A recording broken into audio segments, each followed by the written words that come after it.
শিক্ষক শিক্ষিকা তাদের সকলকে সংগ্রামী অভিনন্দন।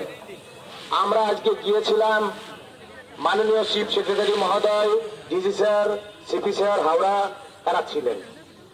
আমরা তাদের সাথে সাক্ষাৎ চাইনি, আমরা এসেছি আজকে ওনলি ওয়ান পয়েন্ট, সকল যোগ্যদের চাকরি ফেরানোর মূল মন্ত্র 22 লক্ষ ওএমআর, সেই ওএমআর এর ভিত্তিতে অযোগ্য চিহ্নিত হয়েছে।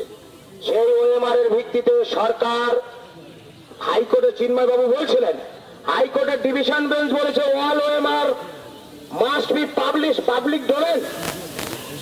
হাইকোর্টের রায় মানছে না। আজকে সেই ওএমআর এর ভিত্তিতে যোগ্য তালিকা সরকারের কাছে তৈরি আছে। রাজ্য সরকার, মমতা বন্দ্যোপাধ্যায় আমাদের মুখ্যমন্ত্রী, তিনি আমাদের প্রিয় মুখ্যমন্ত্রী, তিনি যদি মনে করেন তার ওই চেয়ারটা খুব ভালো লাগে তাহলে সেটা ভালো লাগুক।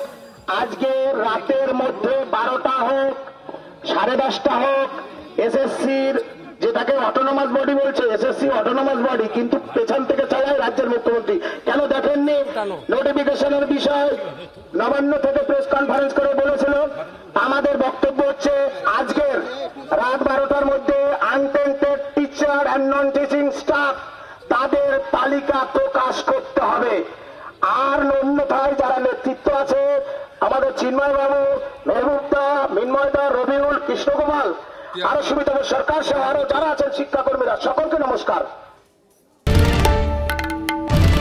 বাংলার আওয়াজ, বাঙালির আবেগ, জি 24 ঘন্টা।